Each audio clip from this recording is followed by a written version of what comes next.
Assalamualaikum warahmatullahi wabarakatuh.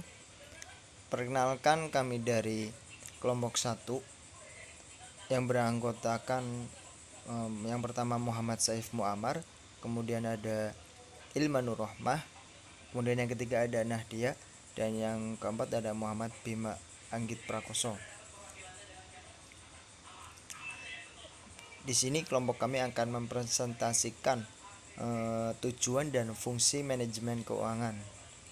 Langsung saja kita masuk ke pembahasan. Yang pertama yaitu tujuan adanya manajemen keuangan. Manajemen keuangan ini harus memiliki tujuan yang jelas. Ada beberapa tujuan manajemen keuangan, diantaranya yang pertama yaitu menjaga arus kas. Dalam sebuah perusahaan, keluar masuknya uang kas harus dipantau terus agar tidak terjadi pengeluaran yang membengkak. Akibatnya bisa menyebabkan kerugian perusahaan.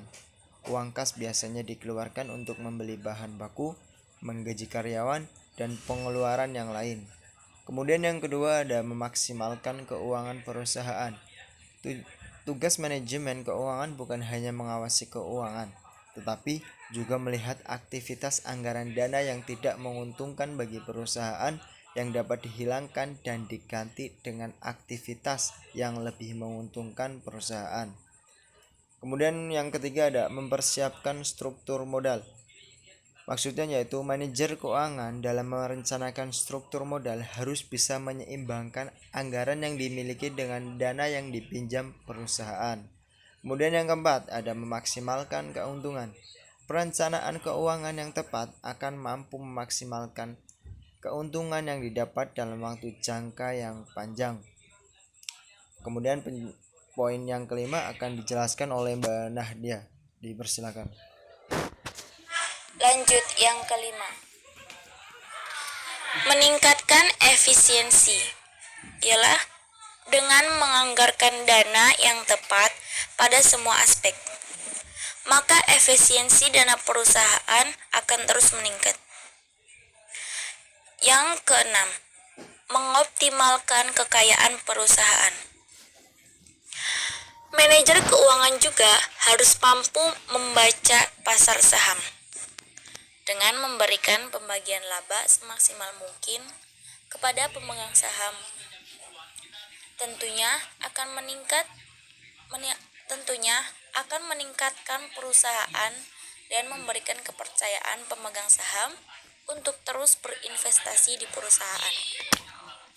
Yang ketujuh, mengurangi resiko operasional. Ialah keputusan yang tepat yang dilakukan manajer keuangan akan berpengaruh terhadap resiko bisnis yang tidak pasti di setiap waktu.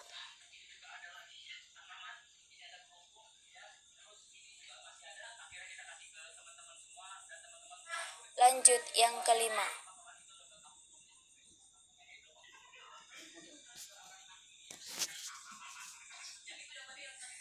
Yang kedelapan, memastikan kelangsungan kehidupan perusahaan.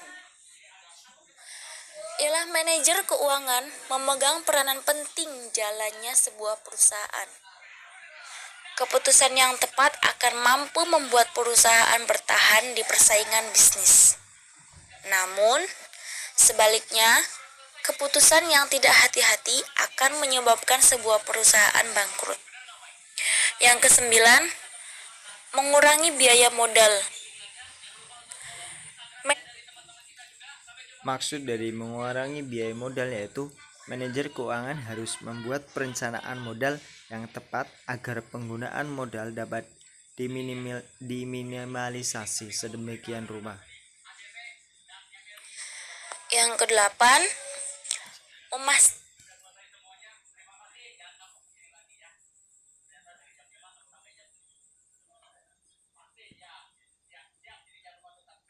fungsi manajemen keuangan. 1. Perencanaan keuangan dan peramalan. Manajer keuangan bertanggung jawab untuk merencanakan dan memperkirakan kebutuhan keuangan bisnis. Dia perlu memberikan perincian mengenai jumlah uang yang akan dibutuhkan untuk membeli aset yang berbeda untuk perusahaan. Manajemen melalui manajer keuangan perlu mengetahui apa yang harus mereka keluarkan untuk modal kerja dan aset tetap untuk bisnis juga. Tugas penting lain dari manajer keuangan adalah membuat rencana ke depannya untuk dana yang dibutuhkan perusahaan. Manajer keuangan juga harus merancang lini bisnis mana yang akan dikembangkan, direalisasikan, dan diberhentikan. 2. Penentuan komposisi modal. Setelah perencanaan dan peramalan dibuat, struktur modal harus diputuskan. Campuran utang dan ekuitas yang digunakan untuk membiayai peluang investasi menguntungkan masa depan perusahaan disebut sebagai struktur komposisi modal. 3. Investasi dana. Manajer keuangan harus memastikan bahwa dana yang tersedia untuk bisnis digunakan secara memadai untuk menumbuhkan bisnis. Biaya untuk memperoleh dana dan nilai pengembalian harus selalu dibandingkan dan seimbang. Manajer keuangan juga harus melihat lini bisnis yang menghasilkan pengembalian lebih tinggi dan memperbaiki lini bisnis yang mengalami penurunan performa. Fungsi manajemen keuangan. 1.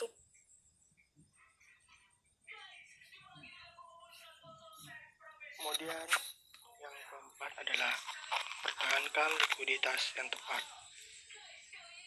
Kas merupakan aset lancar yang amat penting bagi perusahaan. Kas tidak boleh kosong karena dibutuhkan untuk operasional dan kebutuhan mendesak perusahaan. Kas adalah sumber terbaik untuk menjaga likuiditas.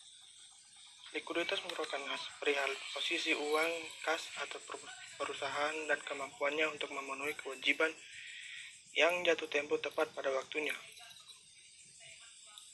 Manajemen likuiditas disebut baik jika penarikan dana oleh nasabah atau pengambilan pinjaman tidak menyebabkan proyeksi cash flow terganggu. Namun, manajer keuangan yang harus menentukan apakah ada permintaan untuk aset likuid. Ia juga harus mengatur aset-aset ini sedemikian rupa sehingga bisnis tidak akan mengalami kelangkaan dana. Kelima, pengelolaan surplus. Menjual surplus aset dan berinvestasi dengan cara yang lebih produktif dan meningkatkan profitabilitas dan karenanya meningkatkan ROAS atau Return on Capital Employed.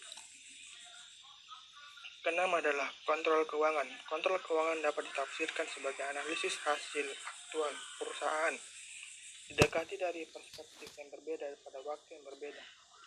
Bandingkan dengan tujuan jangka pendek, menengah, dan jangka panjang dalam rencana bisnis.